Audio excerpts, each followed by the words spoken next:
Pemirsa Metropolitan Jakarta, Bogor, Depok, Tangerang, Bekasi, Anda juga bisa ikut aktif dalam acara ini dengan menelpon kami ke 02151555111. Kita masih membahas tentang sudahkah kita merdeka.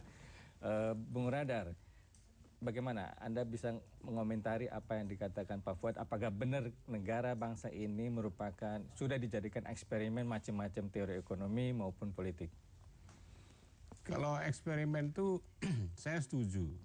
Jadi 2 poin yang saya setuju dari Pak Fuad Bawazir adalah satu, ini adalah menjadi satu medan eksperimen, satu laboratorium ya, yang sangat luar biasa bagi berbagai macam teori-teori ya, maupun praktek ekonomi, politik dan hukum. Ini kan satu laboratorium hebat ini dengan berbagai macam variasi suku bangsa pada yang lain-lainnya. Yang kedua, bahwa kita emang selama ini masih tetap dalam ketergantungan tinggi kalau tidak dalam bentuk kolonialisme lain dengan negara lain. Tapi yang saya tidak sepakat dengan Pak Fuad adalah jangan mengatakan bahwa jangan jauh-jauh kita menarik sejarah ini. Itu harus tarik jauh. Karena Soekarno melakukan itu. Dia menarik jauh bahkan sebelum Hindu datang. Dia pelajari seluruh sejarah suku bangsa, seluruh adat dan seluruh agama untuk menurunkan Pancasila itu. Dan itu menjadi penting untuk kita mengetahui akar dari masalah negara ini. Akar dari identitas kita, dari jati diri kita, dari siapakah kita ini. Tanpa kita mengetahui itu, kita akan selalu diselimuti oleh kabut. Kabut dari penjelasan tentang siapa kita ini. Kita selalu hanya mendapatkan diri kita sebagai refleksi, sebagai bayang, sebagai wayang dari ciptaan orang lain, dari ilusi-ilusi atau dari refleksi yang diciptakan oleh bangsa lain. Bangsa lain yang memainkan eksperimen di sini itu. Nah, selamanya kita tidak akan pernah menjumpai diri kita yang sendiri, yang sebenarnya. Selama kita tidak menemukan diri kita yang sebenarnya itu, kita tidak akan pernah mampu mengelola negeri kita sendiri, bahkan diri kita sendiri. Kita tidak mengenali diri sendiri. Itu ironinya negeri ini. Ya, ini dipimpin oleh orang-orang yang tidak mengenali bangsanya sendiri, bahkan tidak mengenali dirinya sendiri. Itu maksudnya itu sudah diformulasikan semuanya itu melalui kemerdekaan tahun 45 dengan pembukaannya, belum dengan final. Pancasilanya. Mungkin kita harus tetap mengaktualisasi itu. Itu belum final. Itu rumusan masih sangat multitafsir, masih sangat general, belum sampai pada elaborasi teknis dan yang lain-lainnya. Kita masih harus menambahkan ide-ide tersebut ditambah dengan perkembangan-perkembangan mutakhir. Kita tidak bisa menyerah begitu saja pada pembukaan dan pada kata-kata Soekarno saja. Soekarno menciptakan itu pada 65 atau 70 tahun yang lalu.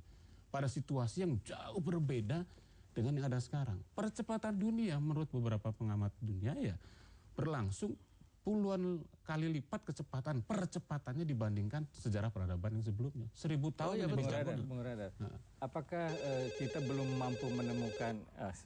kita tunggu dulu, ada telepon masuk. Halo, selamat malam. Malam, Pak. Dari mana? Dari Pak Umar di Pamulang. Pamulang, silakan Pak Umar. Jadi saya selalu sering mengatakan negeri ini sepertinya losing state country ya Pak ya. Atau stateless country, negeri yang tidak ada negaranya, bukan hanya belum merdeka Pak. Jadi kita ini sepertinya tidak ada negaranya. Kenapa sampai begini? Saya pikir sepenuhnya saya menyalahkan para pemimpin kita ini Pak. Jadi kami ini rakyat kecil sudah menyerahkan demi bernegara ini, menyerahkan banyak hal kepada negara ini. Jangan tanya apa yang sudah kami lakukan untuk negara. Sudah banyak sekali kami lakukan kepada negara, Pak. Kami memberikan hak asasi kami. Kami bersedia ditangkap, disel apabila melakukan kesalahan yang diatur oleh negara. Tapi apa?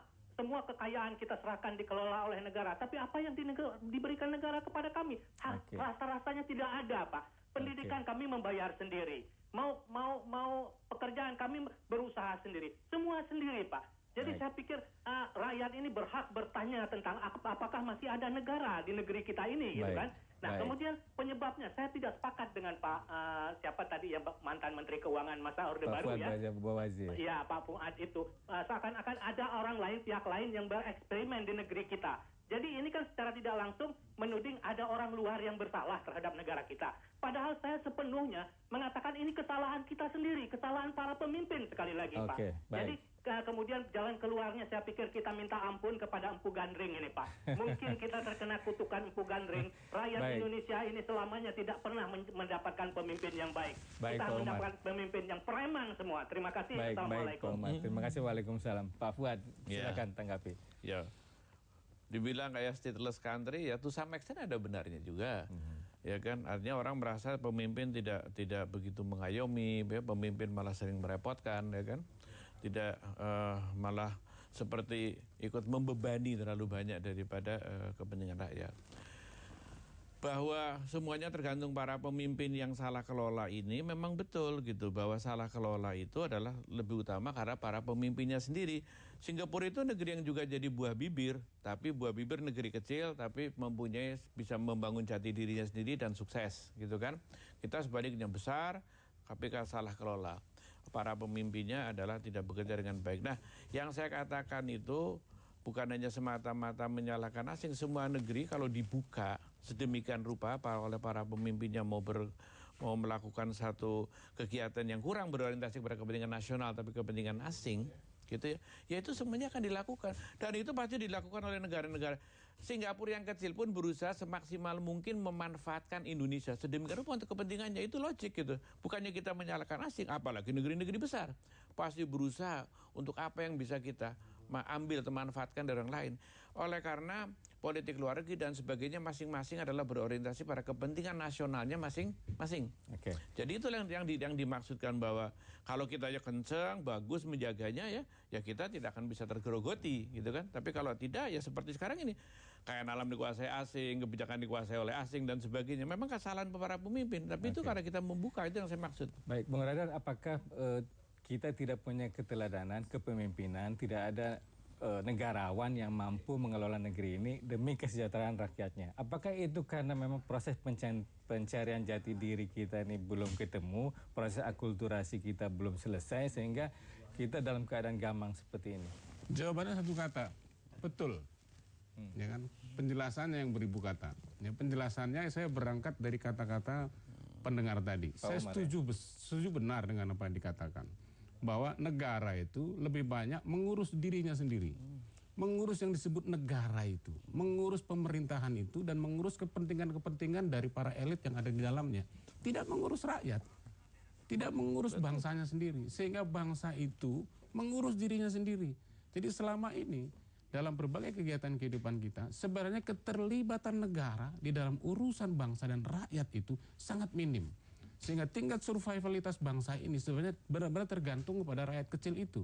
Yang diurus oleh negara adalah orang-orang yang ada di dalam disebut negara itu, para elit itu sendiri. Ini adalah akibat dari keterlibatan yang sangat kuat dari penerapan sistem-sistem yang asing itu. Oke. Baik, Bung Radar, kita berhenti sejenak, ada telepon masuk. Pemirsa, kita akan reaksi sejenak, Komedi Putar segera kembali.